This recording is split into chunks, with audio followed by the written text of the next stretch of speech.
హల్లెలూయా. ఇలా మరోసారి దేవుని వాక్యంలోనికి వెళ్దాం. పరిశుద్ధ గ్రంథంలో మనం ధ్యానం చేసి వస్తూ ప్రకటన గ్రంథంలో నుండి 3వ అధ్యాయం వెళ్దాం. ప్రకటన గ్రంథం 3వ అధ్యాయంలో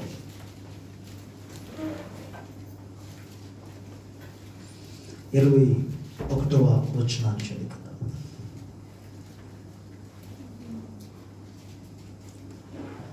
నేను జయించి నా తండ్రితో కూడా ఆయన సింహాసనం నందు కూర్చుండి ఉన్న ప్రకారం జయించు వారిని నాతో కూడా నా సింహాసనం నందు కూర్చుండనిచ్చేదను.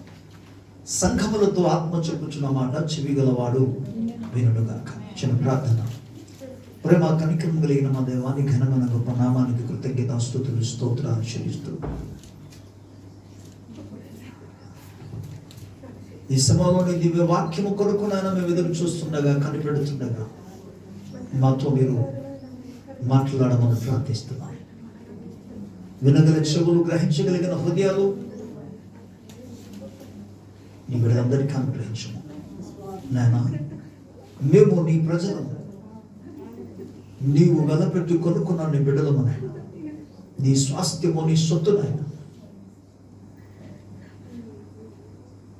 మాతో మీరు మాట్లాడండి. చెవులను తెరవండి, హృదయాన్ని తెరవండి, మనస్సును తెరవండి. నీ వాక్యము ఉన్నది ఉన్నట్టుగా అంగీకరించగలుగున్నట్టుగా కార్యం చేయండి. అల్పుడును నీ పాదతులని తండ్రి నీ దాసులను నీ సురక్షితంగా మరుగుపరిచి అభిషేకించి నీ దాసుని నోట నీ వాక్కు నుంచి మీరు మాట్లాడవాలి. నీ ఆత్మసహాయంలో కోరిన కృపను పిలిచిన దేవుడు నమ్మదగిన వాడు కనుక స్తుతులు చెల్లించి యేసయ్య నామములో అడిగి పొందుచున్నాము తండ్రి, ఆమేన్. ప్రభువుకు స్తోత్రం కలుగును గాక. హల్లెలూయా. మరోసారి త్రియక దేవుని యొక్క ప్రేమ, కృప, సమాధానం, ఆదరణ మనందరికీ తోడై ఉండును గాక.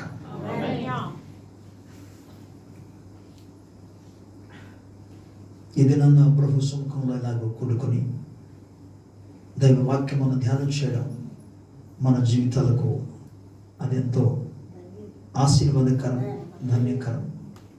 మరియా ఉత్తమమైన దాన్ని ఎంచుకున్నది. అది ఆమె వద్ద నుండి ఎంతమంది ఏం చేసినా, ప్రయత్నం చేసినా అది తీసివేయబడదు. హల్లెలూయా. అటువంటి ఉన్నతమైన ఆ సమయాన్ని ప్రభు నీకు నాకు అనుగ్రహించినందుకు ఆయన నామానికి మహిమ, ఘనత, ప్రభావం కలుగును గాక.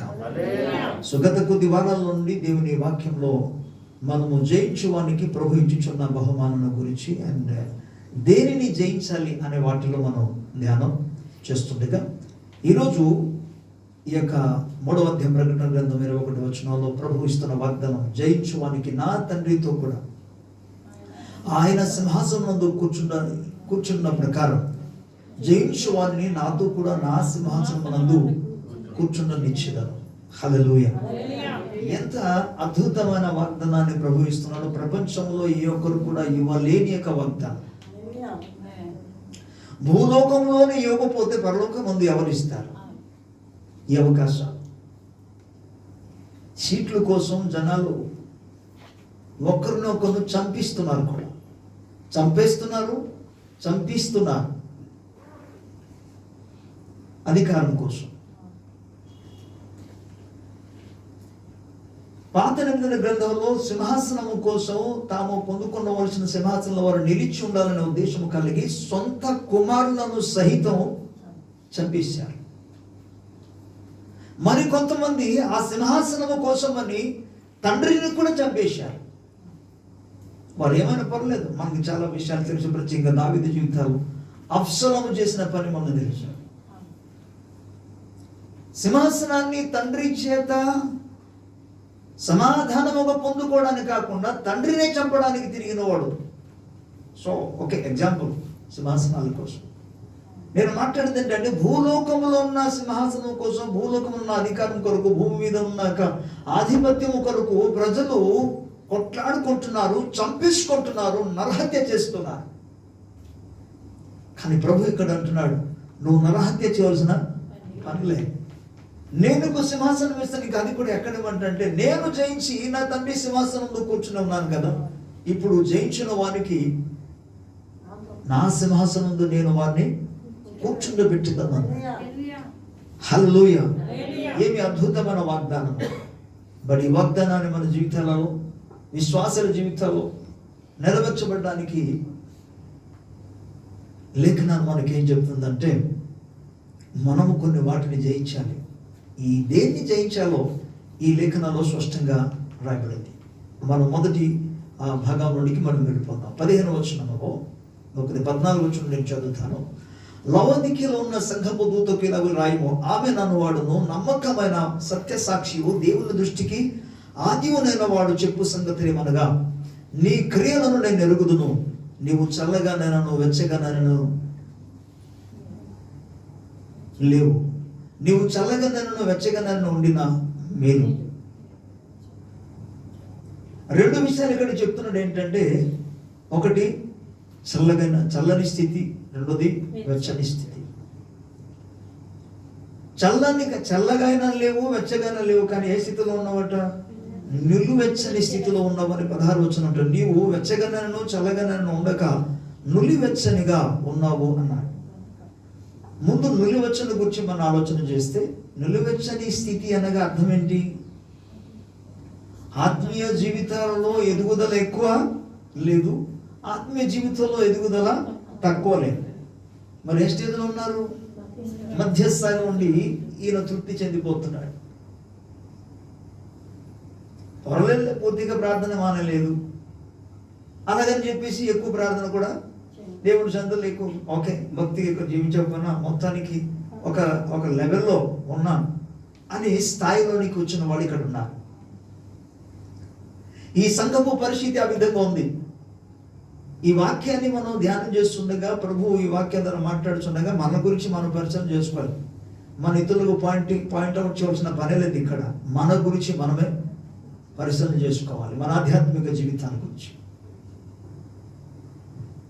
సో ఇప్పుడు ప్రమాదం ఏంటి? చల్లగా ఉంటే ప్రమాదమా, లేకపోతే నిలువెచ్చని స్థితిలో ఉంటే ప్రమాదమా? చాలా మంది మోసగించబడుచున్నారు. ఎందులో అంటే, పర్వాలేదులే అని దాంట్లో. ఎందుకు? నేను మొత్తానికి పూర్తిగా చల్లబడలేదు కదా, ఎంతో కొంత ఉంది కదా అని అనేక మంది జీవితాల్లో ఈ ఆలోచన కలిగి తమను తాము మోసగించబడుతున్నారు. అపవాది మొదలు పెట్టిన మోసం ఏంటంటే పర్వాలేదు అని పదం. ఈ స్థాయిలోనికి వచ్చిన వారితో ప్రభు చెప్తున్న మాట ఏమని ప్రభు అంటున్నాడంటే, నువ్వు ఈ స్థితిలో లేవు కనుక నేను నిన్ను ఉమ్మివేసిస్తాను. ఉమ్మివేయటానికి నథింగ్ బట్ నా దగ్గర నుండి నీకు బయటకు పడేస్తాను అంటున్నాడు. అంతే. ఇక నాతో ఉంచకుండా, నాలో ఉంచకుండా నేను బయటకు పడేస్తాను అన్నాడు. ఎవరిని మాట చెప్తున్నాడు? పూర్తిగా చల్లని స్థితిలో ఉన్న వారి గురించి కదా మాట్లాడేది. నులివెచ్చని స్థితిలో ఉన్నవారితో. అంటే నులివెచ్చని స్థితి అనేది ఎంత సీరియస్ విషయం ఒకసారి ఆలోచించండి, ఎంత తీవ్రమైనదో. ఎంతో కొంత చేయగలుగుతున్నాం, ఏదోలాగా చిన్న ప్రార్థన చేయగలుగుతున్నాం, చిన్న బైబిల్ చదవగలుగుతున్నాం, ఓకే. అన్నుల్లాగా కాదు కదా. నో, ప్రభు చెప్తున్నమాట. అంటే ఇప్పుడు దేన్ని జయించాలి? జయించు వారిని అని పదాన్ని వాడాడు కదా. ఇప్పుడు దేన్ని జయించాలి? ఈ మాట ప్రకారంగా మనం చూస్తే ఈ నులివెచ్చనే స్థితిని జయించాలి. దేవునికి స్తోత్రం, హల్లెలూయా. ఈ స్థితిని మనం జయించాలంటే ప్రియులారా, ఆధ్యాత్మిక స్థితిలో మనం మంట రగిలింపబడాలి, ఉజ్జింపబడాలి. అందుకే ఆత్మలో ఉజ్జీవము కలిగి, ఆత్మలో మంటను, ఆత్మలో మనము వెచ్చగా ఉండాలి. మరి పూర్తిగా చల్లారిపోయిన పరిస్థితి ఏంటి? అక్కడ మాట అన్నాడు, నువ్వు వెచ్చగా నువ్వు వెచ్చని స్థితిలో ఉంటే బాగుండు అని పదాన్ని వాడాను ముందు. అలాగని చెప్పి ఈ యొక్క చల్లగా ఉంటే అది బాగుంటుందని అర్థమా? పూర్తిగా చల్లవైతే సరే వదిలేద్దామన్నానికి, వెచ్చగైనా పర్వాలేదని ఆనందించడానికి. అలా కాకుండా నువ్వు మధ్యలో ఉన్నావు, అసలు ఏం చేయాలో అర్థం కాని పరిస్థితి ఉంది. క్రైస్తవ జీవితాలలో తప్పకుండా, అనుదిన జీవితాలలో వారు మండుతూనే ఉండాలి.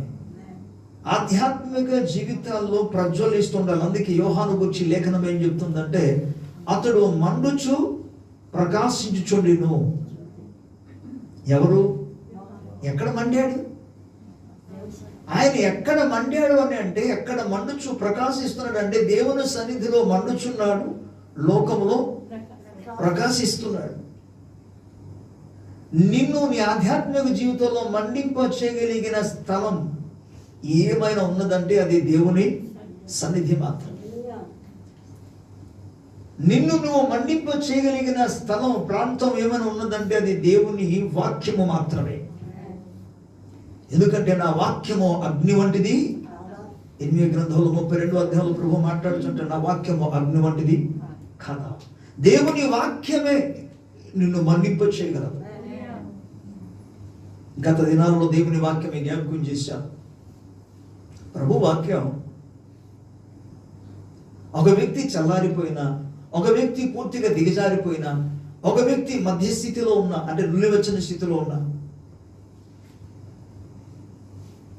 ఒక వ్యక్తి చనిపోయిన స్థితిలో ఉన్న, బలహీనమైన స్థితిలో ఉన్న, కృంగిల స్థితిలో ఉన్న, దుఃఖపు స్థితిలో ఉన్న,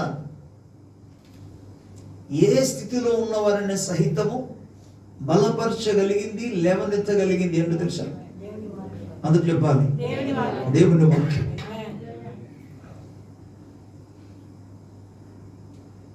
లోకపు మత్తులో మత్తైపోయిన వాళ్ళని సహితం తిరిగి లేపగలిగినది ఏమైనా ఉన్నదంటే అది దేవుని. అందుకే జీవితంలో ఎప్పటికీ కూడా ప్రభు వాక్యమును చదివే విషయంలో కానీ, ధ్యానం చేసే విషయంలో కానీ, అధ్యయనం చేసే విషయంలో కానీ, ప్రభు మాటలు వినే విషయంలో కానీ ఎన్నడూ కూడా నువ్వు మరచిపోకూడదు, వెనుకంచకూడదు, నిర్లక్ష్యపరచకూడదు ఈ అంశంలో. అందుకే ప్రభు వాక్యాన్ని నువ్వు వినాలి, ప్రభు వాక్యం నువ్వు చదవాలి. అందుకే అంటాడు, నువ్వు చక్కగా ప్రవర్తిస్తావు. యెహోషువతో దేవుడు మాట్లాడుతూ అంటాడు, నీవు ధర్మశాస్త్రంలో రాయబడిన ప్రకారము నువ్వు నడుచుకున్నట్లుగా దివారాత్రము దాన్ని ధ్యానించిన ఎడల నీ మార్గంలో నువ్వు వర్ధిల్లా చేసుకుంటావు. ఎన్నోసార్లు మీకు చెప్పాను, వాక్యానుసారంగా ఒక వ్యక్తి జీవించాలి, నడవాలంటే ఏం చేయాలి తెలుసా? వాక్యానుసారముగా నువ్వు నడవాలంటే, వాక్యానుసారంగా జీవించాలంటే, వాక్యాన్ని నువ్వు వెంబడించాలంటే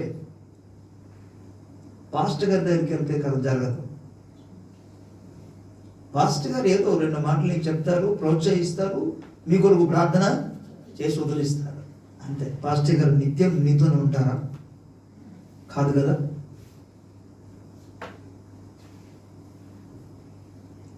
ఒక్కొక్కసారి దైవజనుల మీద మనకు బాధ కలుగుతుంది.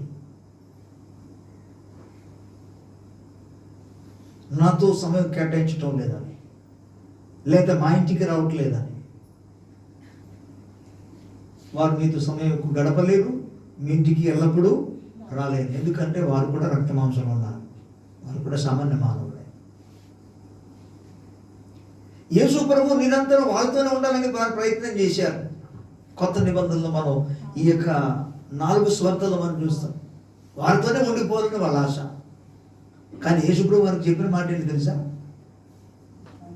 ఒరే బాబు, నేను ఒక్క దగ్గర ఉండి ఉండడానికి, ఒక్క ఇంట్లోనే ఉండడానికి, ఒక్క పట్టణంలో ఉండడానికి నేను రాలే.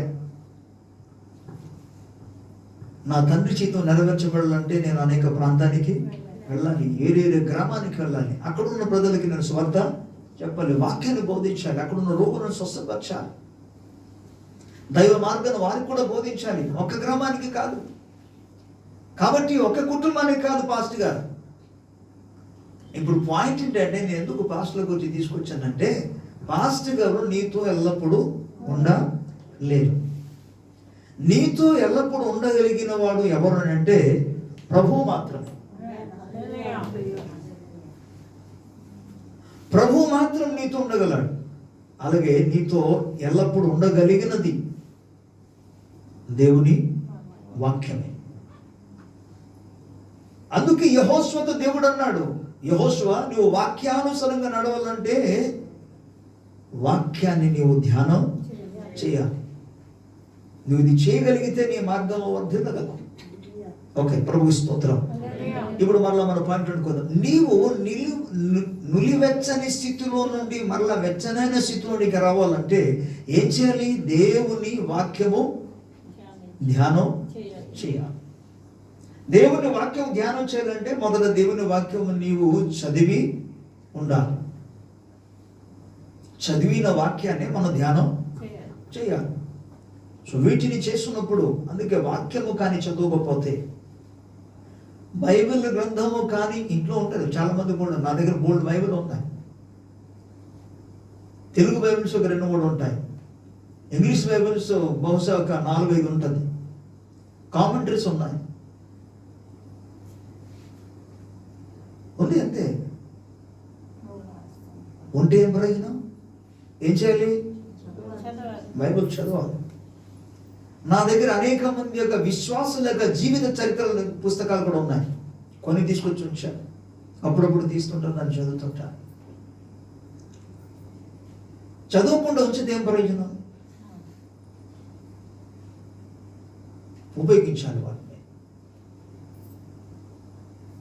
విశ్వాస జీవితాన్ని గురించి, ఆరాధనను గురించి, ప్రార్థనను గురించి చాలామంది భక్తుల జీవితాలు చదువుతుండగా మళ్ళా మనలో ఆత్మ సంబంధమైన మంటలు రగులుతాయి. దేవుని స్తోత్రం. ఈ సదస్సులు పెట్టేది ఆత్మ సంబంధమైన విషయంలో మనము మండించబడ్డానికే సదస్సులు పెట్టేది. సంఘ ఆరాధన కార్యక్రమాలు వేరు, సదస్సులు పెట్టడం వేరు. సెమినార్స్ అంటారు. ఈ సెమినార్లు పెట్టడం ద్వారా ఏంటంటే ఆధ్యాత్మిక జీవితంలో క్షమావృద్ధి. ప్రియులారా, మనం ఆత్మ సంబంధ విషయంలో మండాలి. దేవుని సముఖంలో వాక్యము ధ్యానం చేస్తున్నప్పుడు మాత్రం, చదువున్నప్పుడు నువ్వు మండగలం. ప్రార్థన చేస్తున్నప్పుడు మాత్రం నువ్వు మండగలం. పరిశుద్ధాత్మ చేత నువ్వు నింపబడినప్పుడు మాత్రం నువ్వు మండగలం. అప్పుడే దేవుని దృష్టిలో నువ్వు వెచ్చగా ఉండగలం. లేదు, నేను చల్లగానే ఉంటానని, పర్వాలేదు, నిలువెచ్చని స్థితిలో ఉంటానంటే అది చాలా ప్రమాదకరమైన విషయమని యేసు ప్రభు చెప్తున్నాడు. నిలువెచ్చని స్థితిలో ఉండడం అంతే. ఓకే, మనం వీటిని జయించాలి. నిలువెచ్చని స్థితిని జయించాలంటే again and again and again and మనం ప్రార్థన చేయాలి. మరలా మనం ప్రార్థించాలి. మరలా మనం దేవుని వాక్యం ధ్యానం చేయాలి. ఎవ్రీడే దేవుని యొక్క ఆత్మ చేత మనము నింపబడుచూ ఉండాలి. There is a difference between the filled of the Holy Spirit and being filled of the Holy Spirit. ఆత్మ చేత నింపబడడం వేరు, ఆత్మ చేత నింపబడుచూ ఉండడం వేరు.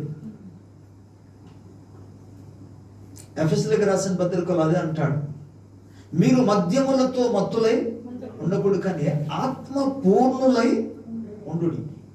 ఆత్మ చేత అంటే ఆత్మ పొందుకోవడం వేరు, ఆత్మ చేత నింపబడుతుండడం వేరు. ఆత్మ లేకపోతే ఇంకా నడిపించబడడం ఎక్కడ ఉంటుంది? ఉండదు కదా. ఓకే ప్రియులారా, ఈ స్థితిని మనం జయించాలి. నులివెచ్చని స్థితిని జయించాలి, లేకపోతే ఈ చల్లని స్థితిని మనం జయించాలి. దేవుని స్తోత్రం చెప్తాం. నెక్స్ట్ లేఖన భాగంలో ఏమంటాడంటే 17వ వచనానికి వెళ్ళిపోతే, నీవు దౌర్భాగ్యుడును, దిక్కుమాలిన వాడవును, దరిద్రుడును, గుడ్డివాడవును, దిగంబరునే ఉన్నావని ఎరుగక నేను ధనవంతుడను, ధనవృద్ధి చేసి ఉన్నాను, నాకేమీ కొదవలేవని నువ్వు చెప్పుకొనుచున్నావు. 17వ వచనంలో చెప్తున్న మాట అక్షరానుసారంగా ఆయన చెప్పటం లేదు, ఆత్మ సంబంధ విషయంలో మాట్లాడుతున్నారు దేవుడు. ఇప్పుడు ప్రభువుని ఎరుగని వారు చాలా మంది ఉన్నారు. వారు కూడా సొంత బిల్డింగ్లు ఉన్నాయి, వారు కూడా కార్లు ఉన్నాయి, వారు కూడా ఉద్యోగం చేసుకుంటున్నారు. వారు ధనవంతులా?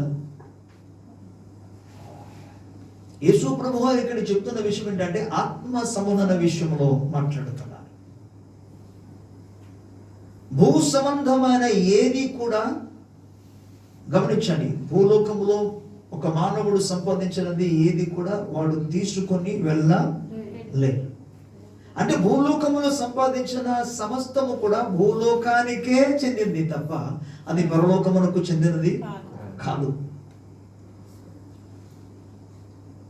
మరి పరలోకానికి తీసుకెళ్ళగలిగింది ఏమైనా ఉన్నదంటే లేఖనం చెప్పినట్లుగా వారి క్రియలు వారి వెంట, అంటే వారి క్రియలు మాత్రం వెళతారు తప్ప సంపాదన చేసింది ఏది కూడా వాడు తీసుకొని వెళ్ళలేడు. అది వెళ్ళడానికి అదేమో ఆత్మ సంబంధమైనది కాదు, అది ఆత్మలు కావు వెళ్ళడానికి.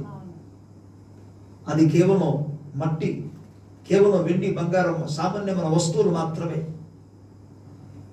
అది భూలోకానికి సంబంధం, అది కూడా కొంతకాలానికి పాడైపోతుంది. పిల్లలు అందుకే ఇక్కడ మాట్లాడు నీవు దౌర్భాగ్యుడవు అని పదాన్ని కూడా. ఎవడు దౌర్భాగ్యుడు? దేవునిని ఎరుగని వ్యక్తి దౌర్భాగ్యుడు. దేవునిని కలిగి ఉండని వ్యక్తి దౌర్భాగ్యుడు. దేవుని యందు భయభక్తులు లేకుండా జీవించిన వాడు దౌర్భాగ్యుడు. యెహోవాకు తమ దేవుడుగా కలిగి ఉండని వాడు దౌర్భాగ్యుడు. అంటే దేవుని లేకుండా, దేవుని సన్నిధి లేకుండా, దేవుని యొక్క ఆ స్థానాన్ని ఆయన జీవితంలో కలిగి ఉండకుండా బ్రతుకుచున్న ప్రతి ఒక్కరు కూడా దౌర్భాగ్యం వస్తుంది. దేవుని సన్నిధిలో ఉన్నవాడు ధన్యుడు.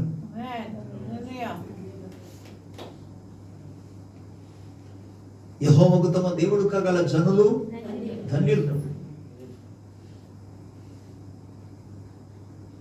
దేవుని మాటలు వినుచున్న వారు కూడా ధన్యులే. లేఖనానుసారంగా చెప్తున్నా, ఎవరైతే ప్రభు మాటలు వింటారు, ఆయన సన్నిధిలో కూర్చున్న వారు ధన్యులు. ఇక్కడ చూస్తే దౌర్భాగ్యపు స్థితి. అంటే దేవుని సన్నిధి లేకుండా, ఆయన మాటలు వినకుండా అనేక మంది ప్రభువును విడిచిపెట్టి సంపాదనలో తమ సమయాన్ని కేటాయిస్తున్నారు. వీళ్ళ గురించి బైబిల్ ఏమంటుంది తెలుసా? వీరు దౌర్భాగ్యులు. నెక్స్ట్, దిక్కుమాలిన వాడు అన్నాడు. దిక్కుమాలిన అనే పదానికి అర్థం ఏంటంటే ఈ లోకంలో వారికి ఎవరు లేరని అర్థం కాదు. నేను మాట్లాడేది అంతా కూడా ఇక్కడ ప్రభు చెప్తున్నది కూడా ఆత్మ సంబంధం విషయం. దేవుడు ఒక వ్యక్తికి తోడుగా లేకపోతే వాడు దిక్కుమాలిన వాడు అని అర్థం. ఎవరైనా కావచ్చు, దేవుని తోడుకని ఒక మనిషికి లేకపోతే వాడు దిక్కుమాలిన వాడే. ఇక నెక్స్ట్ మనం చదువుకుంటే దరిద్రుడు అని పదాన్ని వాడాడు. ఇక ధనం గురించి మేము మాట్లాడాం. దరిద్రుడు అంటే యాలుక సంబంధమైన ధనము, ఐశ్వర్యం గురించి మాట్లాడలేదు, కానీ ఆత్మ సంబంధమైన ధనము లేనివాడే. ఓకే, గుడ్డివాడు. కొరింథీయులకు రాసిన పత్రికలో మాకు చూపిస్తాడు. ఎవరు గుడ్డివాడు? దేవుని కార్యాన్ని చూడలేనివాడు గుడ్డివాడు. తర్వాత దిగంబరుడు. వస్త్రాలు లేనివారు కాదు, భౌతికమైన వస్త్రాలు ఉన్నాయి, కానీ ఆత్మ సంబంధమైన వస్త్రం ఉండాలి. ఇప్పుడు మనం 18వ వచనానికి వెళ్ళిపోదాం. ఇవన్నీ ఈ స్థితిని కలిగి ఉండి కూడా తను ఏమనుకుంటాడంటే, నేను ధనవంతులని, ధనవృద్ధి చేస్తున్నాను, నాకేమీ కొదువ లేదని చెప్పుకొచ్చున్నాను. ఇప్పుడు 18వ వచనంలో ప్రభు చెప్పుచున్నమాట, నీవు ధనాభివృద్ధి చేసుకున్నట్లు అగ్నిలో పుట్టము వేయబడిన బంగారమును అని పదాన్ని వాడాడు. కొనుక్కోమన్నాడు నా దగ్గర. మీరు చివరి వచనానికి వెళితే, నా దగ్గర నువ్వు దాన్ని కొనుక్కో అనే పదాన్ని ప్రభు వాడాడు. ధనాభివృద్ధి చేసుకున్నట్లు అగ్నిలో పుట్టవేయబడిన బంగారము అన్నాడు. అంటే ధనాన్ని సమృద్ధి చేసుకోవాలంటే, అభివృద్ధి చేసుకోవాలంటే ఏం చేయాలంట? పరలోక రాజ్యములో ధనం సంపాదించుకోవాలంటే నీవు పుట్టము వేయబడిన బంగారములా తయారవ్వాలన్నాడు. పుట్టము వేయబడాలి అనే పదానికి వచ్చేటప్పటికి మనం గమనించాలి, అది అగ్నిలో పడవేయబడి, కాల్చబడి, శుద్ధీకరణ చేయబడి, పుట్టవేయబడి శుద్ధ సువర్ణముగా మారాలి. ఏంటిది అని అంటే విశ్వాసము. విశ్వాసుల జీవితంలో, భక్తుల జీవితంలో అనేక సందర్భాలలో కష్టాలు, శ్రమలు, బాధలు వస్తాయి. శోధనను గురించి ప్రత్యేకంగా మీకు తెలియజేస్తాను. శత్రువు శోధన తీసుకొచ్చినప్పుడు ఒక వ్యక్తి జీవితాలకు, అందులో అనేక మంది విశ్వాసులు నలిగిపోతారు. ఆ నలిగిపోతూ ఏమంటారంటే, ఎందుకు అసలు ఇలాగ నాకు మాత్రము జరుగుతుంది అనే స్థాయిలో నీకు వస్తారు. అయితే నువ్వేమనుకుంటున్నావు, నాకు మాత్రం ఎందుకు జరుగుతుంది, నన్నే మాత్రం ఎందుకు జరుగుతుంది, నా కుటుంబానికి మాత్రం ఎందుకు ఇలా జరుగుతుందని నువ్వు అనుకుంటున్నావు. కానీ నిజానికి నీకు కాదు అది జరిగేది. లేఖనము స్పష్టంగా ఏం చెప్తుందంటే, నీలో ఉన్న విశ్వాసమునకు ఆ పరీక్ష జరుగుతుంది. ఒకసారి చూడండి, ప్రభు వాక్యలో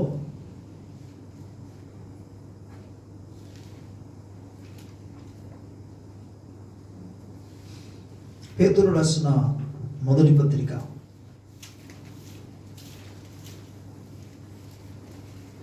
7వ వచనం.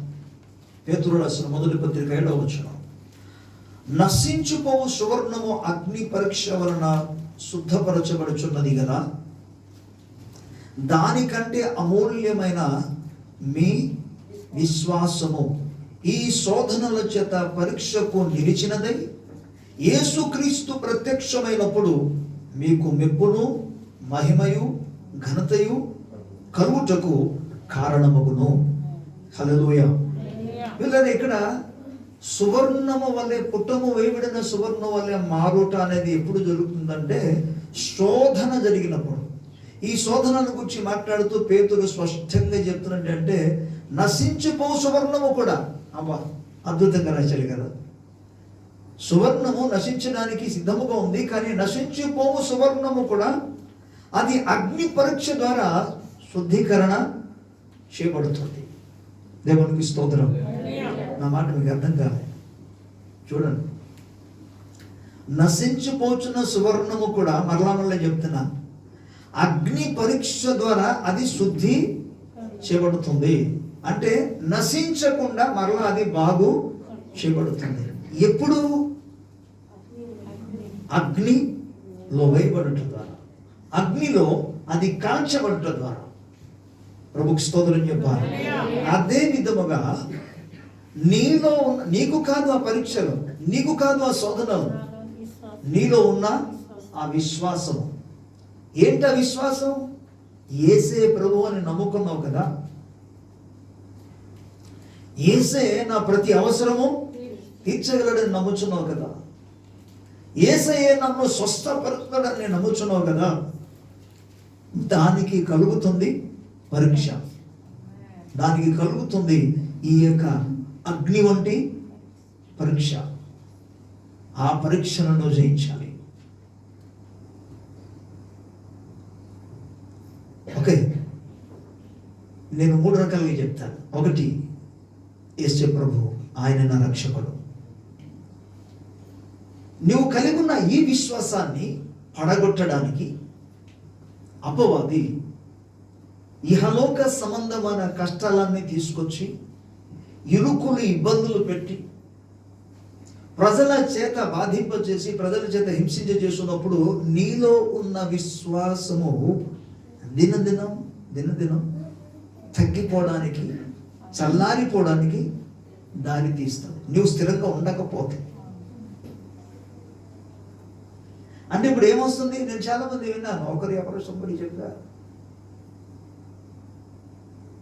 కొంతమంది చనిపోయిన వాళ్ళు ఉన్నారు. చనిపోయిన వాళ్ళ గురించి వారి రక్త సంబంధాలు చెప్తున్నమాట. అసలు దేవుడు ఉన్నాడా? దేవుడు ప్రార్థన పెట్టినాడా? అసలు ఎందుకు ఇలా చేయాలి? ఇది బుద్ధిహీనులు చెప్పిన మాట. అంటే నీ ఆ కష్టము, ఆ శ్రమ, ఆ బాధ, దుఃఖము నిన్ను ఎక్కడికి తీసుకెళ్ళింది? ప్రభువు మీద ఉన్న ఒక విశ్వాసం ఎక్కడికి వరకు తీసుకెళ్ళింది? అసలు ఉన్నాడా అనే స్థితిలోకి తీసుకెళ్ళింది. మరికొంతమంది ఉంటారు, ఏ దేవుడు అండి, ఎంత ప్రార్థన చేసినా, ఎంత భక్తి కలిగి చేస్తున్నా, ఎంత సాహసానికి వెళ్తున్నా, ఏం చేసినా ఏమి పరిస్థితులు బాగులే. అంటే దేవుని యందు నీకున్న విశ్వాసము, నీ స్వజనులు ఒకవేళ నీ రక్త సంబంధులే, నీకు ప్రియులైన వారు చనిపోయారు, అప్పుడు నీ విశ్వాసం ఏమవుద్ది? బలపడుతుందా? అప్పుడు దేవునికి స్తోత్రం. దేవుని రాజ్యములో మా నాన్నగారు దేవుని రాజ్యాలు చేర్చబడ్డారు, మా అమ్మగారు దేవుని రాజ్యాలు చేర్చబడ్డారు, ప్రైజ్ లో దేవునికి స్తోత్రం, నేను ఎందుకు దిగులు పడాలి, ప్రభు సన్నిధికి వారు చేర్చబడారు అని అంటారా? కానీ ఎందుకు ఇలాగా జరగాలి? దేవుని మీద ఉన్న విశ్వాసానికి కలిగి ఆ పరీక్షలో నిలబడకుండా అనేక మంది ఆ శ్రమలు లేకపోతే దుఃఖము అనే గాలికి ఇటువంటి కొట్లాడుతుంటారు, స్థిరపరచబడకుండా. ఇప్పుడు ఏమంటే దానిని నీవు జయించాలి. అది పరీక్ష. నీ విశ్వాసం అనకు పరీక్ష. అది ప్రభువునందున్న నీకు విశ్వాసానికి పరీక్ష. ఆయనే ప్రభు, ఆయన రక్షకుడు. కొంతమందికి సందేహాలు, పనికిరాని వారు కొంతమంది ఉన్నారు. వాళ్ళు ప్రభువుని నమ్ముకున్నంటే తిరిగి వెనక్కి వెళ్ళిపోయిన వారు. వీళ్ళెవరు? వాళ్ళ విశ్వాసం స్థిరమైనది కాదు. అందుకే 2 రకాల నేల గురించి మాట్లాడాడు యేసు ప్రభు. నేల కాదు, హృదయాన్ని గురించి మాట్లాడాడు. విత్తనము దేవుని వాక్యము, నేల మానవుని యొక్క హృదయం. ఈ 2 నేలలు విత్తబడిన తర్వాత వాక్యము సంతోషంగా ఆనందంగా అంగీకరించాడంట. కానీ సూర్యకిరణాలు దాని మీద పడిన వెంటనే వేరు లేనందున అది త్వరగా వాడిపోయి చనిపోయింది. ఏంట్రా బాబు అని అది అంటే, యేసు ప్రభు మరలా దాన్ని స్పష్టీకరణ చేస్తుందని భావం తెలియజేస్తే ఏమన్నాడంటే, అది వాక్యము నిమిత్తం శ్రమలు కలిగినప్పుడు, వాక్యము నిమిత్తం నిందలు వచ్చినప్పుడు వారు విశ్వాసం నుండి తొలగిపోయారు. ఇక 2వ విషయం మీకు చెప్తున్నా. దేవుడు నా ప్రతి అవసరం తీర్చగలడని నమ్ముచున్నాం, విశ్వసిస్తున్నాం కదా, దానికి పరీక్ష వస్తాయి. ఒక సమయం ఉంటుంది, దేవుడు సమృద్ధిగా సమస్తాన్ని నీకు అనుగ్రహిస్తాడు. మరో కొన్ని సందర్భాలు వస్తాయి, ఒక్కొక్కసారి నీ చేతిలో ఏమీ లేని పరిస్థితులు వస్తాయి. అప్పుడు ఈ సాక్ష్యం చెప్పాలి. ఏ సాక్ష్యం? దేవుడు నా ప్రతి అవసరం తీర్చివాడు. కానీ పరిస్థితి ఎలా ఉంటుంది? ఫైనాన్షియల్గా చాలా కష్టంగా ఉంటుంది. ఇప్పుడు ప్రభువు మీద నీకున్న విశ్వాసము స్థిరంగా ఉందా? ప్రభు తీరుస్తాడని ఆశతో విశ్వాసం ఉందని. అందుకే అంటారు మరో స్థలాల్లో యేసు ప్రభు చెప్పిన మాట, మనుష్య కుమారుడు వచ్చేటప్పుడు ఆయన భూమి మీద విశ్వాసము కనుగొనగలడా? భూమి మీద ఎవరి దగ్గర ఉండాలి విశ్వాసం? విశ్వాసులు అని చెప్పబడుచున్న వారిలో ఆయన వచ్చే వరకు ఆ విశ్వాసం ఉంటుందా? ప్రభువే నాకు సమస్తం అని, ఆయనే నన్ను సమస్తం చూసుకోగలిగిన వాడిని, ఆయనే నన్ను స్వస్థపరచువాడని, ఆయన నా ప్రతి అవసరము తీర్చగలడని, ఆయన నన్ను నిలబెట్టగలడని, ఆయన నన్ను లేవనెత్తగలడని, ఆయన నన్ను కాపాడగలడని, ఆయన వచ్చే వరకు ఆ విశ్వాసం నిలిచి ఉండగలదా? ఆయన కనుగొనగలడు భూమి మీద. కాబట్టి పరీక్షలు జరుగుతుంది, అగ్ని వంటి పరీక్షలు జరుగుతుంది. ఎవరికి? బాడీకి కాదు, నీకు కాదు, నీలో ఉన్న విశ్వాసం మనకు జరుగుతుంది. సో ఈ అగ్ని వంటి పరీక్షను జయించాలి. ఇక 3వదిగా జస్ట్ షార్ట్గా చెప్తున్నా, అనారోగ్యం వచ్చేది. నువ్వేమని నమ్ముతున్నావు? దేవుడు నన్ను స్వస్థపరచువాడు కదా. స్వస్థత రాకపోతే ప్రార్థన చేసిన కొంతమంది, ప్రార్థన చేస్తే ప్రభు స్వస్థపరిచిన వాళ్ళు ఉన్నారు. ప్రార్థన చేసి సరే ఫలితాలు లేకుండా కొంతమంది అలాగూ అనారోగ్యంతో చనిపోయిన వాళ్ళు కూడా ఉన్నారు. అప్పుడు విశ్వాసం ప్రభు స్వస్థపరచలేదు, ఎంత ప్రార్థన చేసినా స్వస్థపరచలేదు. అదేనా? కష్టంగా ఉంటుంది, ఇబ్బందికరంగా ఉంటుంది. అదే మరి అగ్ని వంటి పరీక్ష. దేనికి? నీలో ఉన్న విశ్వాసం అనుకో ఈ పరీక్ష జరుగుతుంది. పిల్లల దేవుని కొరకు, దేవుని మహిమార్థమై, దేవుని వాక్యం నిమిత్తం, ప్రభు నామము నిమిత్తం, సువార్త నిమిత్తం నీవు కష్టాన్ని అనుభవించినప్పుడు, అలాగే వ్యక్తిగత జీవితాల్లో కూడా భౌతికమైన వాటిలో ప్రభు ప్రతి అవసరాన్ని తీర్చగలడని, స్వస్థపరచగలడని, ఆయనే ప్రభు అని. లోకస్తుల ద్వారా ఎటువంటి శ్రమలు వచ్చినా, కష్టం వచ్చినా వాటిని నువ్వు జయించగలిగినప్పుడే నీవు ప్రభు సన్నిధిలో ధనాన్ని సంపాదించగలవు. భూలోకంలో ఒకవేళ భౌతికమైన ధనం ఉండకపోవచ్చు, కానీ ప్రభు సన్నిధిలో విశ్వాసం అనే ధనాన్ని నువ్వు, అందుకే యాకోబు పత్రికలో అంటాడు, మనం భౌతికంగా ఒకవేళ బీదవారు కావచ్చు, కానీ విశ్వాస విశ్వలో మనం అందరము ధనవంతులం అంటాడు. దేవుని స్తోత్రం. నువ్వు విశ్వాసాన్ని కలిగి ఉన్నప్పుడు ప్రభువు మీదే. నిజంగా పౌలు చెప్పిన మాట జ్ఞాపకం ఉందా? నేను అన్ని పదాలు చెప్పటం లేదు, ఒక పదాన్ని అక్కడ పడుతున్నా. నా విశ్వాసమును నేను కాపాడుకొంటిని. అంటే ఆ విశ్వాసం మీద దెబ్బతీయడానికి శత్రువు ఎన్నెన్నో ప్రయత్నాలు చేశాడు, అనేకమైన శోధనలు తీసుకొచ్చాడు, కష్టాలు తీసుకొచ్చాడు. కానీ అని అంటున్నాడు, నా విశ్వాసమును నేను కాపాడుకొంటిని. ప్రభుకు స్తోత్రం. కాబట్టి ప్రియులారా, ఈ అగ్ని వంటి పరీక్ష కాలంలో ప్రభు నిన్ను విడిచిపెట్టాడు. ఆయన ఉంటాడు, తోడుగా ఉంటాడు. బట్ నీవు వాటిని జయించాలి. ఇప్పుడు పాయింట్కి వద్దాం. జయించు వానిని, నేను జయించిన తండ్రి సింహాసనం కూర్చున్న ప్రకారము జయించిన వారిని నా సింహాసనం ముందు నేను కూర్చుండబెట్టేదాన్ని. సో శోధనలు, అగ్ని వంటి పరీక్షలన్నీ కూడా జయించినప్పుడు నువ్వు ధనము పరలోకమందు సంపాదించుతున్నావు, భూలోకమందు కాదది. ఒక విషయం జ్ఞాపకం చేసుకోండి, భూలోకములో మనం ఎంత సంపాదించినా ఏది కూడా మనతో రాదు. అందుకే ఒక ఆయన సంపాదించాడు, లూకాసు వార్తలు మనం చూస్తే ఒక ఆయన సంపాదించి నా ప్రాణమా, ఇక నీ జీవితానికి కావాల్సింది అంతా కూడా సంపాదించేశాను, తిను త్రాగము సుఖించుము అన్నాడు. ఆయన గురించి మాట్లాడుతూ, మరి ఎర్రివాడ, భూలోకములో ధనము సంపాదించడానికి ప్రయాసపడుచున్న వాళ్ళందరి గురించి ప్రభు వాక్యం చెప్పేది ఏంటంటే వెర్రివాడు. కానీ ధనము ఒకవేళ సంపాదించిన దేవుని రాజ్యం కొరకు సంపాదిస్తే వారు బుద్ధిమంతులు, వారు జ్ఞానవంతులు. ఎందుకంటే దాన్ని ఎక్స్టెండ్ చేస్తూ, దాన్ని కంటిన్యూ చేస్తూ ప్రభు ఏమంటే, ప్రభు కొరకు కాకుండా తమ కొరకు సంపాదించిన వారు ఇలాగ ఉంటారన్నాడు. అంటే ఎవరి కోసం సంపాదించాలి? ఒకవేళ సంపాదించిన దేవుని రాజ్య వ్యాప్తి కొరకు, ఆత్మల యొక్క సంపాదన కొరకు ఎవరైతే దాన్ని వినియోగిస్తారో వారు ధన్యులు. దేవుని స్తోత్రం.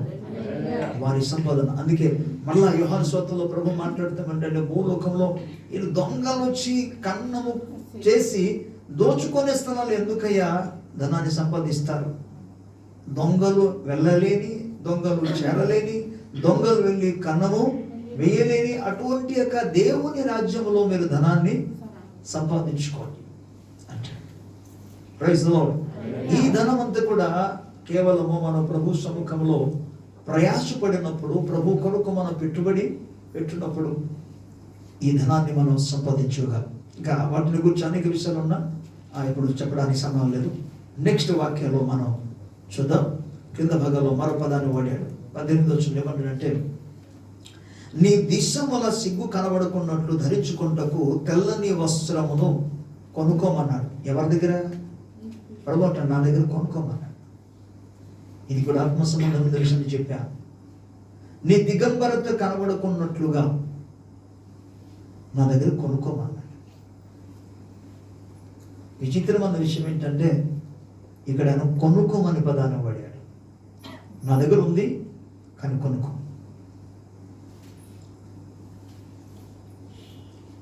దేవుని సముఖంలో రకరకాల వస్త్రాల గురించి రాయబడింది.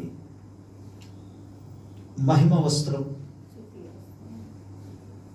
రక్షణ వస్త్రం, నీతి వస్త్రం, స్తుతి వస్త్రం, చాలా రకాల వస్త్రాల గురించి ఉంది. బట్ ఇక్కడ కావాల్సింది ఏంటంటే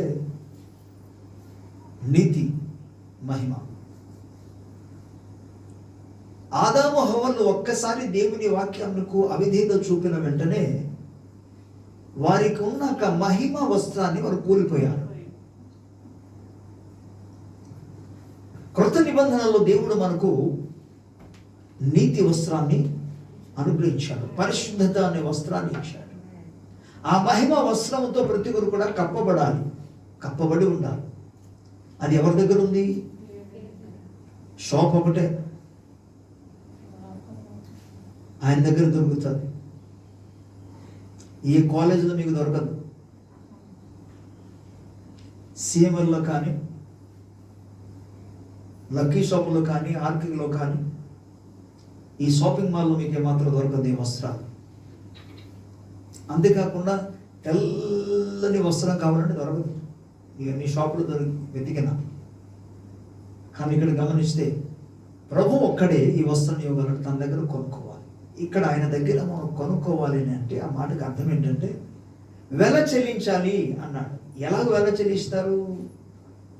ఇక్కడ డబ్బు కాదు చెల్లించవలసింది, ఎందుకంటే ఆ రక్షణ ఎవరు కొనలేరు, ఆ నీతి వస్త్రం ఎవరు కొనుక్కోలేరు, మహిమ వస్త్రం ఎవరు కొనుక్కోలేరు. ఆయన సన్నిధిలో సమయము నువ్వు కేటాయించినప్పుడే మహిమ వస్త్రాన్ని పొందుకోగలవు. నీవు మారు మనసు పశ్చాత్తాపము కలిగి ఉన్నప్పుడే నీతి వస్త్రాన్ని, పరిశుద్ధమైన వస్త్రాన్ని పొందుకోగలవు. పరిశుద్ధత అనేది, నీతి అనేది కేవలం నీవు ప్రభు సన్నిధిలో పశ్చాత్తాపము చెందినప్పుడు మాత్రం, మారు మనసు పొంది ఆయన రక్తం చేత కడగబడినప్పుడు మాత్రం నువ్వు పొందుకోగలవు. దానికోసం నువ్వు దేవుని దగ్గరికి వెళ్ళాలి, దేవుని పదాలు పట్టుకోవాలి. నీ ఉన్న స్థితి ఉన్నది ఉన్నట్టుగా ప్రభు దగ్గర ఒప్పుకొని పశ్చాత్తాపముతో ఆయన బ్రతమాలు కొంటే ఆ నీతి వస్త్రాన్ని, రక్షణ వస్త్రాన్ని అనుగ్రహిస్తాడు. మళ్ళా శుద్ధీకరణ కలుగజేస్తాడు. మహిమ వస్త్రం మాత్రం ఆయన సన్నిధిలో గడిపినప్పుడు మాత్రం వస్తుంది. నేను లేఖన ఆధారణ బట్టి చెప్తాను. ఎందుకంటే మోషే 40 రాత్రి ప్రజలు ప్రభు సముఖములో భోజనము చేయకుండా ఉపవాసం ఉండి సమయం గడిపినప్పుడు ఆయన ముఖము మహిమ, అది మహిమ. కనుక మహిమ వస్త్రం అంది కేవలం దేవుని సన్నిధిలో నువ్వు గడిపినప్పుడు మాత్రమే జరుగుతుంది, లభిస్తుంది. ప్రార్థన చేసినప్పుడు మాత్రమే, ప్రార్థనలు గడిపినప్పుడు. ఎందుకంటే యేసుప్రభువు వారు కొండ మీదకి వెళ్ళి ప్రార్థిస్తుండగా ఆయన మహిమతో నింపబడ్డాడు. మహిమతో ప్రకాశించడం లేఖనం అని చెప్తోంది. ప్రభువు సన్నిధిలో ఉన్నప్పుడు ప్రభు సముఖంలో ప్రార్థన చేస్తున్నాడు, పొందుకుంటాడు. అంటే దీని కొరకు వెల ఏంట? వెల నీ సమయాన్ని, అలాగే నీకున్న సమస్తాన్ని. సమయాన్ని కేటాయించడం కాదు ఒకటి, రెండోది నువ్వు సమస్తాన్ని కూడా ఇక్కడ త్యాగం చేయాలి. ఏం సమస్తం త్యాగం చేయాలి? నువ్వు పెళ్లి చేసుకున్నావు, ఎగ్జాంపుల్ చెప్తున్నాను. నువ్వు పెళ్లి చేసుకున్నావు, నీకు భార్య ఉంది, పిల్లలు ఉన్నారు, వారిని పోషించడానికి నువ్వు పని చేయాలి, వెళ్ళాలి, వారి గురించి పట్టించుకోవాలి. బట్ ఇక్కడ ఏమంటాడు? నువ్వు వెల చెల్లించాలి. వెల చెల్లించాలి ఇస్ నథింగ్, బట్ అవన్నీ కూడా ప్రక్కనే పెట్టడం. అందుకే పౌలు అంటాడు, తప్పకుండా ఆయన మహిమను, గొప్ప ఐశ్వర్యాన్ని ఆయన పొందుకుంటాడు పరలోక రాజ్యం. ఎందుకు తెలుసా? ఇహలోకంలో ఉన్న సమస్తాన్ని కూడా ఆయన పెంటతో సమానంగా ఇచ్చాడు. ఎవరి నిమిత్తం? దేవుని నిమిత్తం, ఆయన నామం నిమిత్తం, ఆయనను ఎరుగు నిమిత్తం, ఆయన పునరుత్థానముక శక్తి ఎరుగు నిమిత్తం. దేవునికి స్తోత్రం. వెల చెల్లించాలి. ఒక గంట సేపు దేవుని సన్నిధిలో ఉండడానికి అవకాశం అసలు వెల చెల్లించకపోతే ఏమి రక్షణ పొందుకుంటారు? ఏమి మహిమ పొందుకుంటారు? ఏమి వస్త్రాలు అసలు పొందుకుంటారు? ఏమి కొనుక్కోగలరు దేవుని దగ్గర? ఆయన ఇస్తాడు, కానీ ఇహలోక సంబంధమైన డబ్బులతో కాదు. తన దగ్గర మనం వెళ్ళ సమయం, మన యొక్క తలంతులు, మన యొక్క ఆరోగ్యం, మన యొక్క జీవితం ఆయన సొంతము మనం కేటాయించాలి. స్తోత్రం. హల్లెలూయా, హల్లెలూయా. ఓకే, వాటిని గురించి చెప్పండి, ముందుకు వెళుతున్నా. అంటే ఇప్పుడు దేన్ని జయించాలి మనం?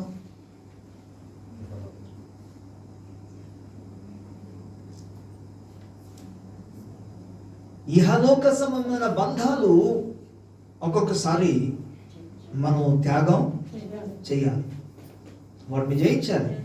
నా అంటే ప్రార్థన కొత్త అంటే లేదండి, ఇదిగో మా వాళ్ళు ఉన్నారు, మా బంధువులు వచ్చారు. నువ్వు వాటిని త్యాగం చేయాలి, వెల చెల్లించాలి.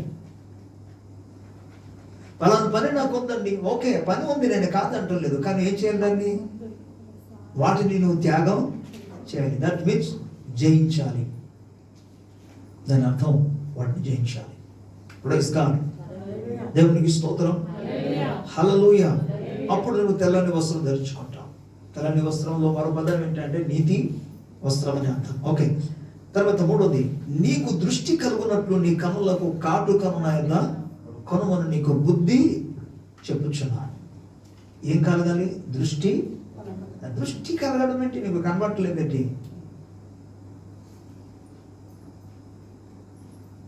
మూడు మంది ఉన్నారు కళ్ళ డాక్టర్. వాళ్ళ దగ్గరికి వెళ్తే వాళ్ళన్నీ కూడా చెకప్ చేసి నీకు ఏ గ్లాస్ అవసరమో, ఎంత పాయింట్ ఉండేది నీకు అవసరం, అన్నీ కూడా వారు ఇస్తారు. సరిపోద్ది కదా. మరి దేవుడి ఇక్కడ పిలుస్తాడేంటి? అందుకే లేఖనం ఏం చెప్తుందంటే చూసే కన్నులు. ఏం చూసే కన్నులు? వినండి. లాస్ట్ వారం మీ జ్ఞాపకం చేశా. యేసు ప్రభు వారు జన్మించడం వాళ్ళందరూ చూశారు, కానీ ఆయన ప్రభు అని వారు తెలుసుకోలేకపోయారు. మరి అదే సమయంలో మనం గమనిస్తే ప్రియులారా,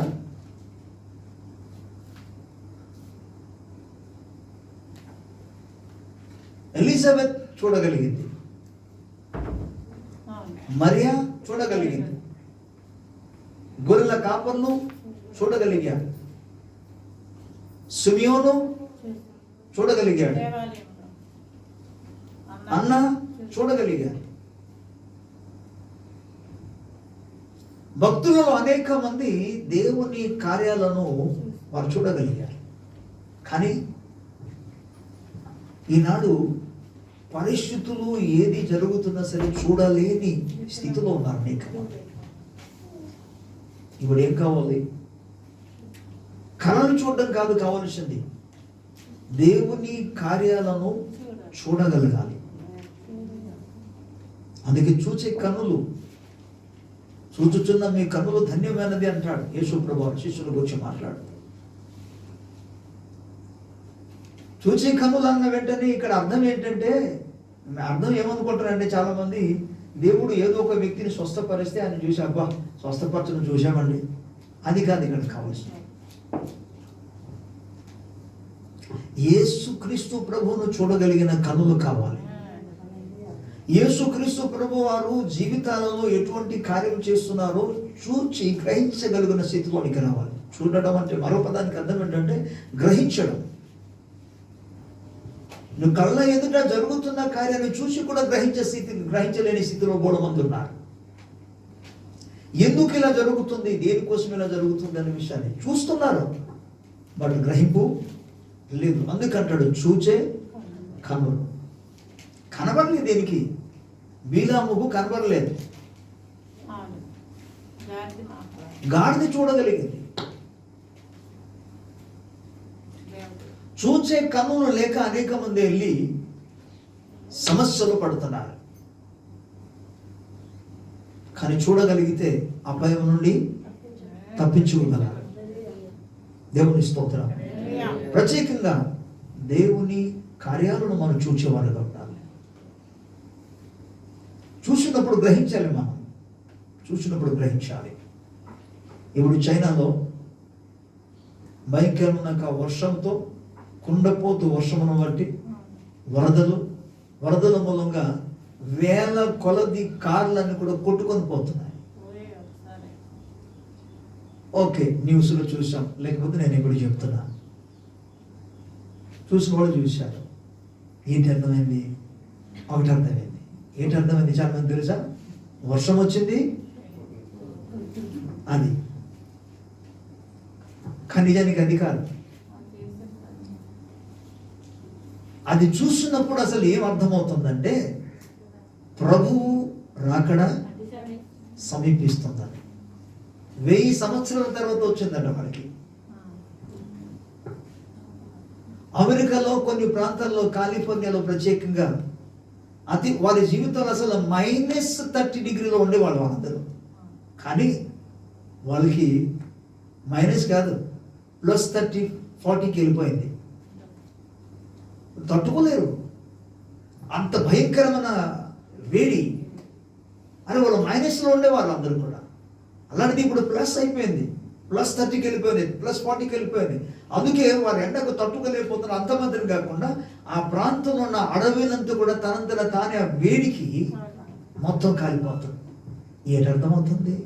చూసామండి అక్కడ కాలిపోతుంది. అదా కాదు, చూచే కనులు. అంటే వాటిని చూసినప్పుడు నీకు అర్థం అవ్వాలి. అందుకే యేసుప్రభు కూడా చెప్పాడు, మీరు అంజూరపు చెట్టును చూసినప్పుడు వసంతకాలం వచ్చిందని మీరు అనుకుంటున్నారు కదా, అలాగే ఇవన్నీ కూడా జరుగుతున్నప్పుడు నా అక్కడ సమీపంగా ఉందని మీరు చూచే కనులు, ప్రభు కార్యాన్ని చూచే కనులు మనకు కావాలి. వీటి కొరకు ఏం చేయాలి తెలుసా? ప్రభు సముఖంలో ప్రార్థన చేయాలి, ప్రభు దగ్గర మనం మొరపెట్టాలి. అందుకే 3 అంశాల్లో ప్రార్థన నేర్పిస్తాడు. చూచే కన్నులు, వినే చెవులు, గ్రహించే హృదయం. వారి కళ్ళ ముందే యేసుప్రభు ఉన్నారు, కానీ వారు చూడలేని పరిస్థితులు ఉన్నారు. ఎవరిగా చూస్తాను తెలుసా? యోసేపు కుమారుడు మరియ కుమారుడుగా చూస్తున్నారు. వడ్లని అంటే కార్పెంటర్గా మాత్రం చూస్తున్నారు, కార్పెంటర్ ఆయన అని చెప్పి. కానీ ఆయన దేవుని కుమారుడని వారు గ్రహించలేదు, చూస్తున్నారు. మరలా ఏమంటాడు తెలుసా? ఆయన అద్భుతాలు చేస్తున్నా, మృతులను లేపుతున్నా, ఓకే, గుడ్డి వారి కళ్ళు తెరుస్తున్నా, మాకు ఆకాశం నుండి ఒక అద్భుతం చూపించండి, అప్పుడు మేము నమ్ముతాం అంటే వారికి చూపించాలి. అని ఆల్రెడీ ఆయన అద్భుతాలు చేస్తున్నాడు. స్టిల్ అయినా సరే వారు తెలుసుకోలేని పరిస్థితిలో ఉన్నారు. ఎందుకు అంటే వారికి చూచే కళ్ళు లేవు. పిల్లరా, దేవుని సముఖంలో కాటుక కొనుక్కోవడం అంటే ఇస్ నథింగ్. బట్ మన కళ్ళను మనం, ప్రభువా నిన్ను చూచే కళ్ళు నాకు దయచేయండి, నీ కార్యాలను చూచే కళ్ళు దయచేయండి, చూచి తెలుసుకున్నట్టుగా గ్రహించినట్టుగా సహాయం చేయమని అడగాలి. ప్రైజ్ ది లార్డ్, హల్లెలూయా. ఏది ఏం జరుగుతుంది, పక్కన ఏం జరుగుతున్నా, ఎవరి జీవితంలో ఏమి జరుగుతున్నా దాని గురించి ఎటువంటి ఆలోచన లేకుండా ఉండడం అనేది చూడలేని గుడ్డితనం. అది సో దేవుని వాక్యం మనం చెప్తుంది. వీటిని మనం జయించగలిగినప్పుడు ప్రభు అంటున్నాడు, నేను జయించి నా తండ్రి సింహాసనం ముందు కూర్చున్న ప్రకారం జయించువానిని నా సింహాసనం ముందు నేను కూర్చుండబెట్టిన. హల్లెలూయా. ఇంతవరకు విన్న దేవుని యొక్క వాక్య ప్రకారముగా మరలా మీరు ఇంటికి వెళ్ళిన తర్వాత చదువుకోండి దేవుని వాక్యం, ప్రకటన గ్రంథం మళ్ళీ చదవండి. వాటిని జయిస్తే ప్రభు మన జీవితంలో ఉన్నతమైన ఆ స్థానాన్ని అనుగ్రహిస్తాడు. ప్రభుకు స్తోత్రం కలుగును గాక. ఈ మాటలు మనందరికీ వినికిల్లో ఆయన అనుభవంతులుగా ఫలింప చేయను గాక. ప్రార్థన. మహా కనికరమును దయాదాక్షిణము కలిగిన మా తండ్రి, మీ ఘనమైన గొప్ప నామమునకు కృతజ్ఞతాస్తుతులు స్తోత్రాలు చెల్లిస్తున్నాము నాయన. నాయన, గత కొద్ది వారం నుండి నువ్వు జయించడానికి ఇవ్వబోతున్న బహుమానుల గురించి ధ్యానం చేయడానికి మాకు కృపనిచ్చాడు. మా జీవితాల్లో ఏ ఏ విషయాలు అయితే జయించాలో వాటిని గురించి మాతో మరలా మీరు జ్ఞాపకం చేస్తున్నారు. ప్రభువా, ప్రతి విధమైన బలహీనతలన్నింటిలో నుండి మీరు విడుదల కలిగించి విశ్వాసమునకు కలుగు ప్రభువా పరీక్షను జయించడానికి అగ్నిలో పుటము వేయబడిన సువర్ణం ఏ విధంగా అయితే శుద్ధీకరణ చేయబడుతుందో అటు రీతిలో ప్రభువా నాన్న విశ్వాసమునకు ఇహలోక సంబంధమైన వచ్చే ప్రతి శోధనను ప్రభువా జయించగలిగిన శక్తి, అది ఒకవేళ అగ్ని వంటి శోధన అయినా సరే నాయన, వాటిని జయించగలిగిన కృప నీ బిడ్డలందరికీ అనుగ్రహించమని వేడుకుంటున్నాను నాయన. ఈ ఒక్కరు కూడా నీ సముఖంలో దిగంబరులుగా ఉండకుండా నాయన, అయా రక్షణ వస్త్రమును, ఆ పరిశుద్ధమైన వస్త్రమున నీతి వస్త్రమును కలిగిన ఆయన నీ సన్నిధిలో సమయము కేటాయించడం ద్వారా, వెల చెల్లించడం ద్వారా నాయన ఆ మహిమ వస్త్రాన్ని కలిగి జీవించేటట్లుగా ఏమాత్రం కూడా నాయన నీ ఎదుట కానీ అన్యజనుల ఎదుట కానీ సిగ్గుపడ అక్కరలేని ఆ స్థితిలో ఉన్నట్లుగా, అవమానకరముగా ఉన్నట్లుగా నాయన నీ యొక్క కృపతో, నీ రక్షణతో అలంకరింపచేసి కాపాడి నడిపించాడు. వీటి కొరకు నీ సన్నిధిలో నాయన నీ బిడ్డలు నాయన అనుదినము నాయన ప్రభు పశ్చాత్తాపము కలిగిన ఆయన ఆ రక్షణ వస్త్రమును కాపాడుకున్నట్లుగా, ఆ విశ్వాసమును కాపాడుకున్నట్లుగా నాయన సహాయం అనుగ్రహించమని ప్రార్థిస్తున్నాను తండ్రి. అలాగే చూచి కనులు దయచేయన, నీ వద్దనున్న కాటు కన్నునైనా ప్రతి ఒక్కరికి దయచేయను. ఓ లార్డ్, అది కేవలం నీ వాక్యపు వెలుగులో మాత్రము, నీ వాక్యపు వెలుగులో మాత్రము నాయన ఆ చూపు పొందుకోగలము నాయన. అయ్యా నీ కృప నీ బిడ్డలందరికీ అనుగ్రహించు. మహిమ ఘనత ప్రభావాలు మీకే చెల్లిస్తూ యేసుక్రీస్తు ప్రభు నామములో స్తుతిస్తూ వేడుకొనుచున్నాము తండ్రి. ఆమేన్.